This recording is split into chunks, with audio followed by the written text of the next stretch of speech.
Jyotirmath trust के स्वामी गोविंदानंद सरस्वती के बड़े आरोपों पर ज्योतिर्मठ के शंकराचार्य स्वामी अविमुक्तेश्वरानंद सरस्वती ने आखिरकार चुप्पी तोड़ दी है।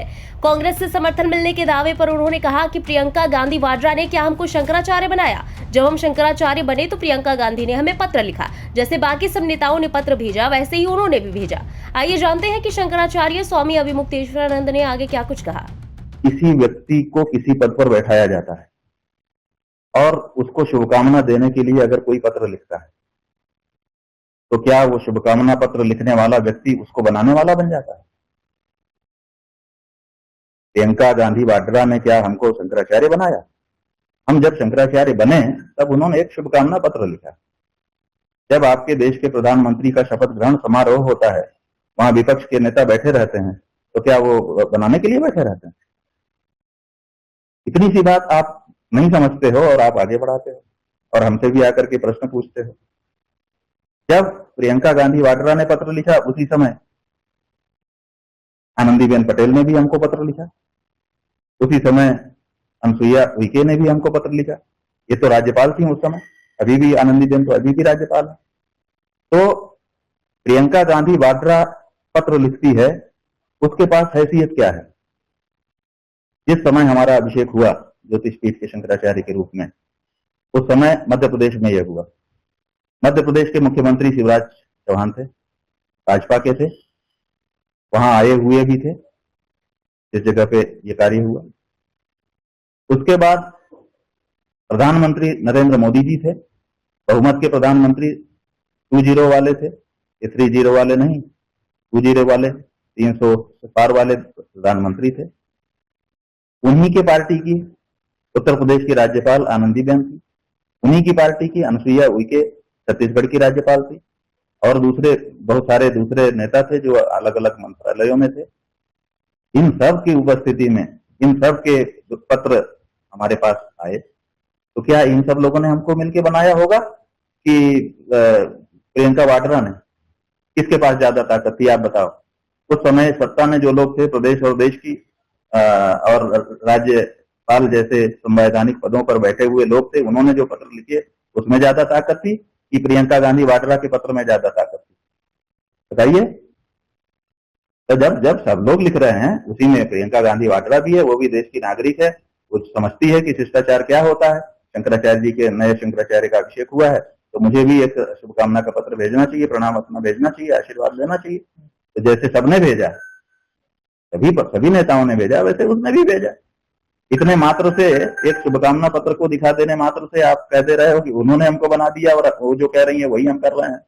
तो अगर पत्र जिसने हमको भेजा वो जो कह रहा है वही कर रहे हैं, तो भैया हमको तो पत्र बड़े बड़े लोगों ने, अभी हमने नाम गिना दिए कुछ, उन्होंने भी भेजे हैं, तो वो भी जो कह रहे होंगे वही हम कर रहे होंगे। ये आशय क्यों नहीं निकालते हो? तो ये सब बातें ऐसी हैं कि मतलब बहुत मूर्खतापूर्ण बातें हैं। आप पूछ रहे हो, यही हमको आश्चर्य। खैर पूछ लो। उन्होंने क्योंकि अपशब्द तक आपके लिए बोल, ठीक है ना, अपशब्द बोल रहे हैं, तो उन अपशब्दों को अपने कैरियर पर चढ़ा करके फैला तो आप रहे हो ना, कोई बात नहीं, आगे पूछो। आप बजट भी पेश कर, बजट पेश हुआ है आज, और उसमें जो गठबंधन की भागीदारी पार्टियां, उनको 50,000 करोड़ रुपए की सीधी सहायता देने की बात इस बजट में कही गई है, क्योंकि यह भागीदारी की सरकार है।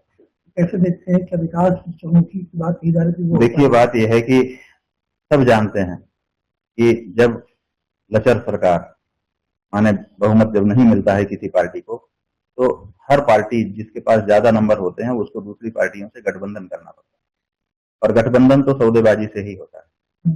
और जिन लोगों से हुआ है वो कोई ऐसे उनके स्वाभाविक सहयोगी नहीं थे, पहले टकराहट हो चुकी थी, एक दूसरे के ऊपर आक्षेप प्रत्याक्षेप हो चुके थे जो आप लोगों के द्वारा मीडिया में चलाए गए। तो ऐसे जिनके साथ हमारे आक्षेप प्रत्याक्षेप हो चुके हैं, सीधे नाम ले लेकर के जिसके अब्यूज हम कर चुके हैं, अब शब्द हम बोल चुके हैं, उनके साथ हमको गठबंधन करना पड़ रहा है। इसका मतलब प्रेम भाव से तो हो नहीं रहा है, कहीं न कहीं सौदेबाजी से ही हो रहा है। अब वो सौदेबाजी दो तरह की होती है, कुछ अंदर से होती है, कुछ बाहर से होती है। आजकल अपने देश में चलन पड़ गया है कि अगर रजिस्ट्री कराने जाओ, बातचीत करो किसी से, तो कहता है कि कितना 1 नंबर से, कितना 2 नंबर से, है ना। तो कुछ लिखा पढ़ी में आ जाता है और कुछ बिना लिखा पढ़ी में रह जाता है। तो ऐसे ही जो गठबंधन बना होगा उसमें कुछ लिखा पढ़ी में होगा, कुछ गैर लिखा पढ़ी में होगा। तो ये तो इसमें क्या बोलना है, अभी तो सब अंडरस्टूड है, सब लोग जानते हैं कि आज की राजनीति। देखिए ना, एक वक्तव्य हमारे जवाब में एक सांसद का आया, उन्होंने कहा कि अगर हमने विश्वासघात की बात की थी कि नहीं करना चाहिए, उन्होंने कहा कि अगर हम ये सब नहीं करेंगे तो क्या गोलगप्पा बेचेंगे।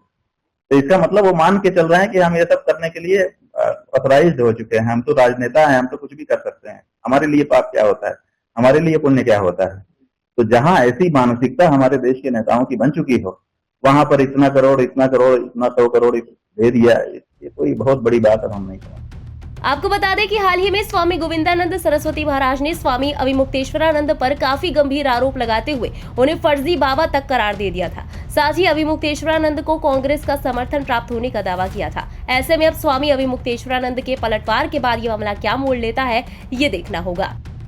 ब्यूरो रिपोर्ट, इंडिया पब्लिक खबर। इसी के साथ इस खबर में अभी के लिए बस इतना ही। इस खबर पर आपका क्या कहना है, कमेंट्स में लिखकर हमें अपनी राय जरूर बताएं।